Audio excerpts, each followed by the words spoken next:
Well, I must begin today with a big thank you for the generous hospitality of our old and new friends, both staff and lay leaders here at First Unitarian, and especially Ken and Patty Raggio, who've been so generous with us this week, hosting us in their home all week. We've had a wonderful time, and we're very grateful for the opportunity to get to know you better. After Kathleen's sermon last week, built around the story of Jonah and entitled A Hard Act to Swallow, several people afterwards told me she was a hard act to follow and that I would have my work cut out for me today. So, tell me about it. Co-ministers for a long time, I've had to follow her act quite often. I'm encouraged, however, by the fact that we have different approaches to our sermons and our spiritual practices. Hers Christian-informed and mine Buddhist-informed. And our two guest sermons this week have been accompanied by a workshop that we did on the uses of sacred text in religious life. Preaching from a biblical text, like she did, is very common, actually, in most UU churches.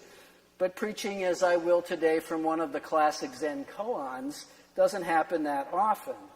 And that's because even though koans sometimes do contain stories that are eminently preachable, like the one we've heard today, they are more often brief, enigmatic texts that raise questions that sound contradictory or confusing, like, does a dog have Buddha nature? The teacher in that story replies, moo, which can mean yes or no, depending on the context. So what is moo? Because koans so often sound like this, the popular understanding in the West by people unfamiliar with Zen practice is that they are like riddles posed by a teacher to a student, and if the student can get the right answer, they get the reward, something called enlightenment. Well, these understandings miss something quite important about both koan practice and enlightenment, which is that both of them are actually long-term, continuous processes rather than one-time transformative events. The unique purpose of koans and what sets them apart from other kinds of sacred text in world religions is that they operate in the face-to-face teacher-student encounter as a vehicle for transmission of a consciousness, of a different way of being in the world. So meeting me today in this fashion is probably not going to be much of an endorsement for doing koan practice, because even though I've been doing it with 3 different Zen teachers for about 12 years now, and I've worked with maybe 125 different koans so far, most of you are probably going to leave today saying, this guy is supposed to be on his way to enlightenment? But bear with me. If you come away with just one insight today about what is important and unique about koan practice, let it be this one. In a world in which soundbite tweeted opinions rule and problem solving is framed in black and white terms, yes or no, koans suggest a different way, a both-and way, a way that challenges our binary thinking. So what is binary thinking? It's the belief that something in this world has to be either this or that. It's the belief that if you aren't one thing, then you must be the other. It's the belief that effects have causes, or more particularly, have one cause. Now, in the world of everyday activity, these can all be very useful beliefs. They help us get around in the world and get things done. So binary beliefs and distinctions are tools that we must use.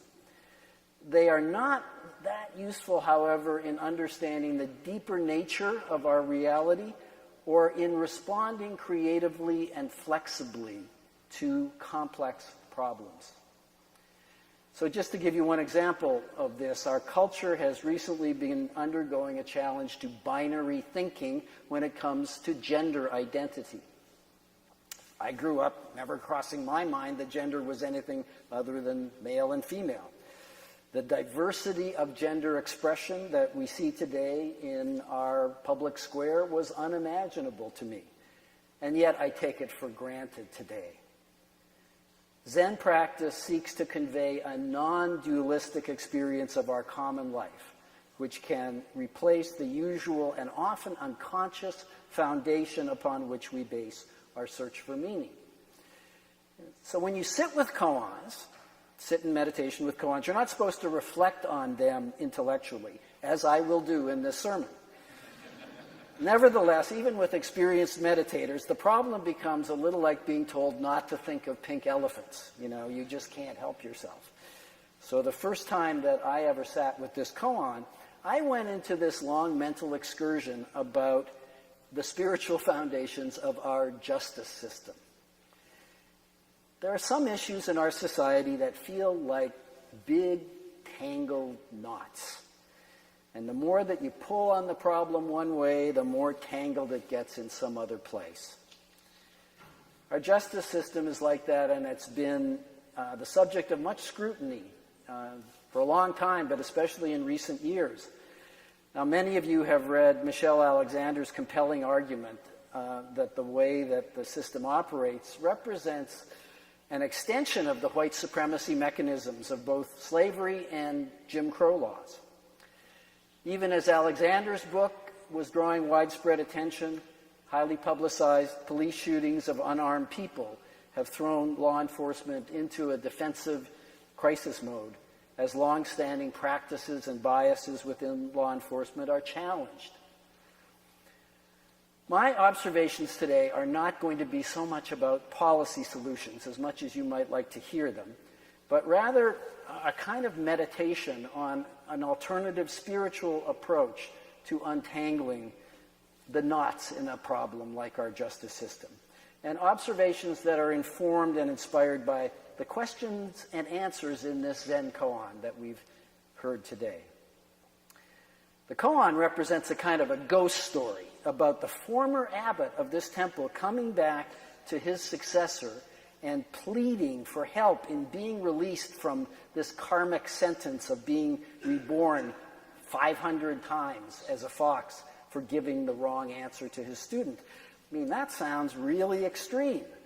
But in ancient China, it was really extreme because foxes were not popular animals, because they stole from humans. They were hunted and killed as nuisances.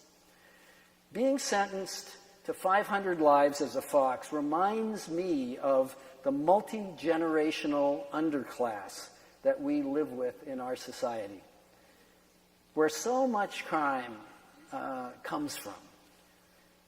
Communities of multi-generational poverty.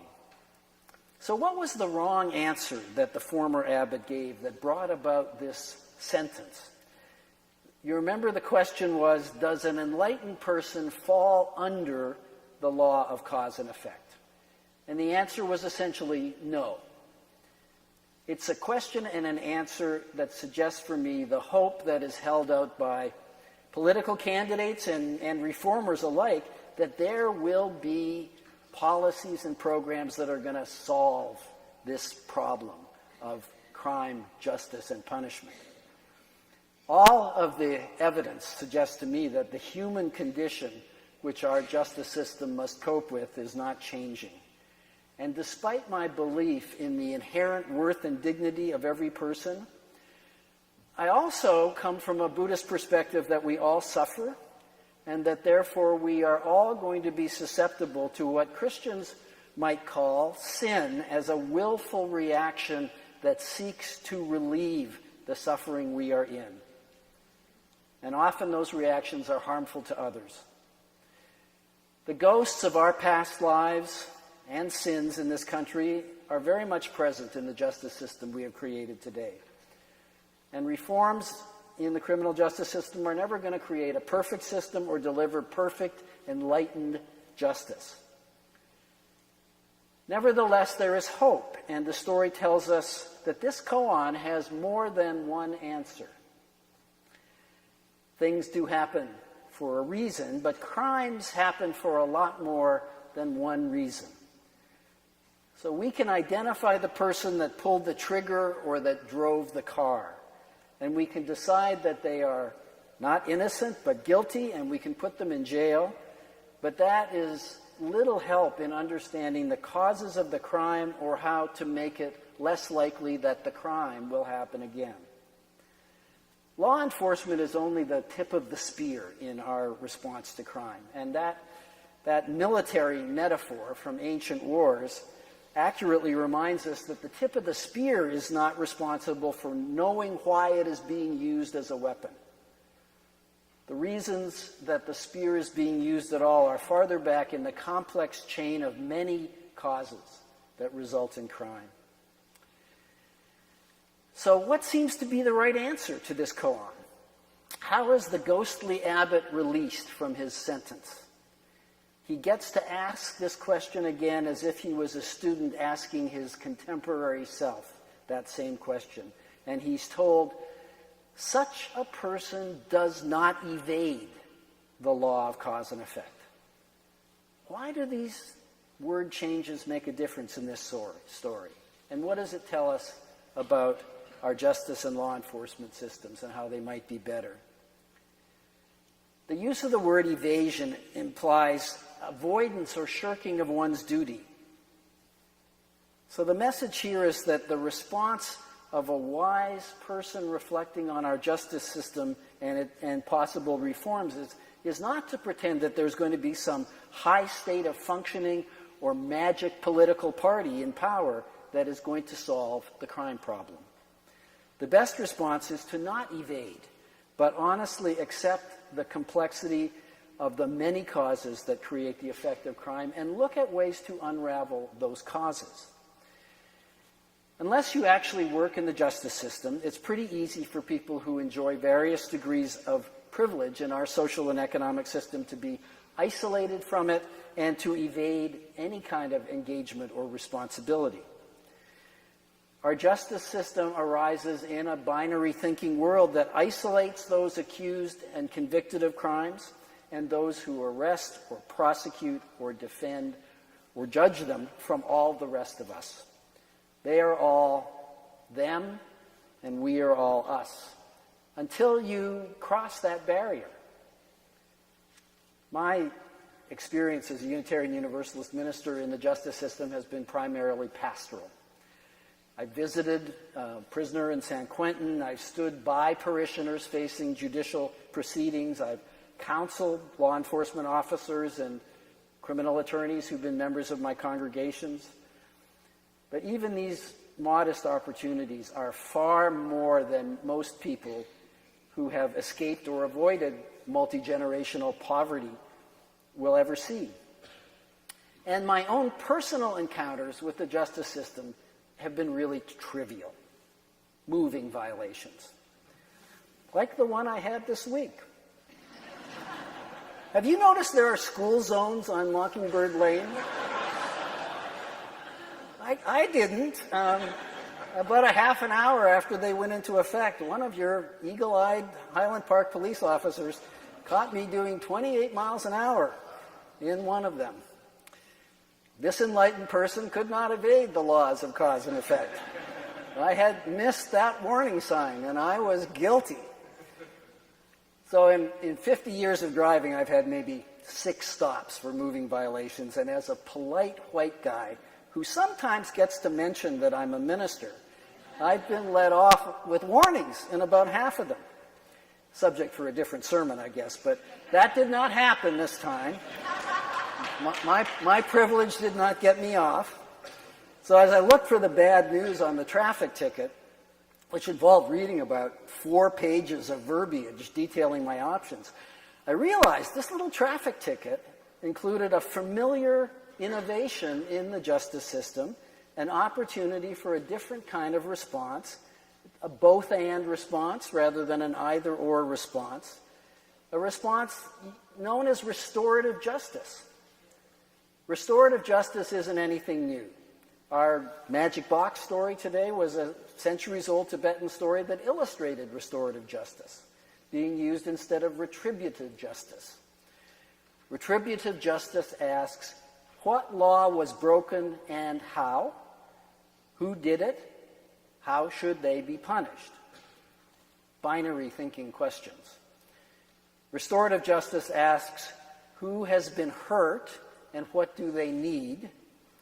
What are the causes of the hurt? Who has a stake in the outcome? Who has an obligation or desire to participate in a resolution or a healing?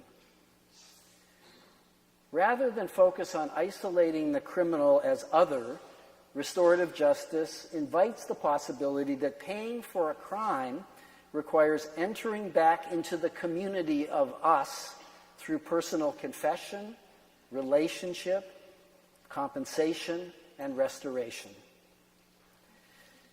Restorative justice-inspired alternatives or supplements to the retributive justice system are both as old as the legal systems in the West and other countries, and as new as contemporary experiments in Canada, in Europe, in tribal courts among indigenous people.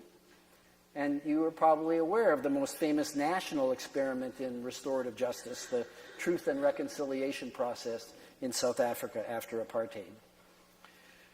Restorative justice processes are most needed and most valuable in juvenile justice, where early intervention in the tangle of causes for crime is crucial, and it has been most difficult to introduce into criminal proceedings around sexual abuse.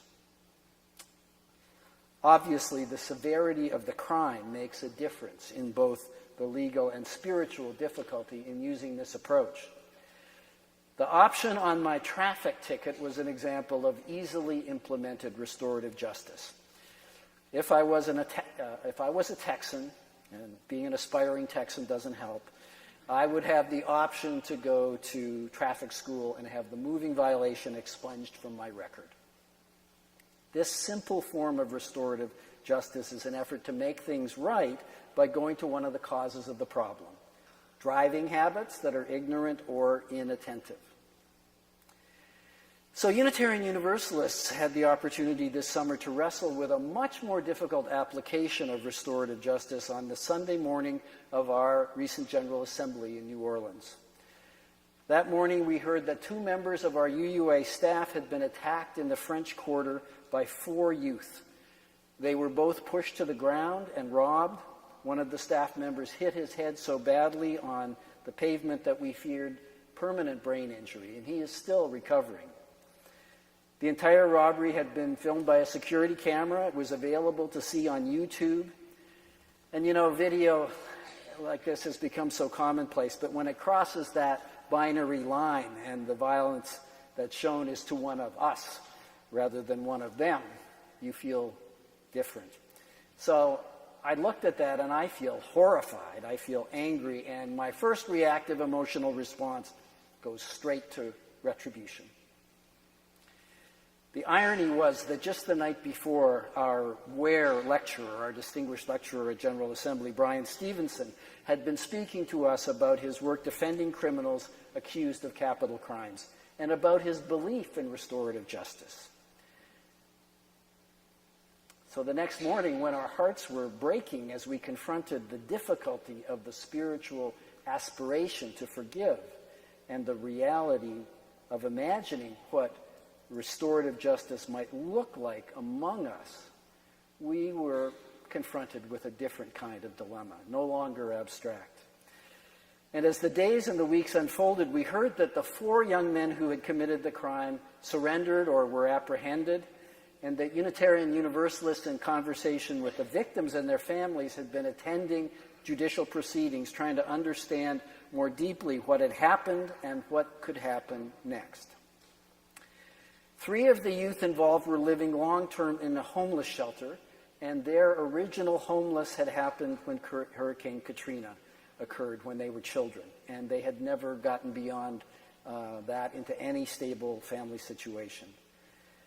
And while it's true that these young men had choices, and they made absolutely the worst choice, we also realized all of us were caught in the tangle and could not evade the cause and effect of poverty, of racism, of homelessness as part of the story. So these are legal proceedings that we're continuing to monitor and ask ourselves and watch whether these young men's lives will be thrown away like so much trash as a result of their actions, and what options there are to respond. As I've continued to reflect on this tragedy, I keep coming back to the recommendations made in Brian Stevenson's powerful message to us at General Assembly the night before the attack. He told us if we are going to have any impact in making the criminal justice system in this country different, we, all of us, are going to have to do 4 things.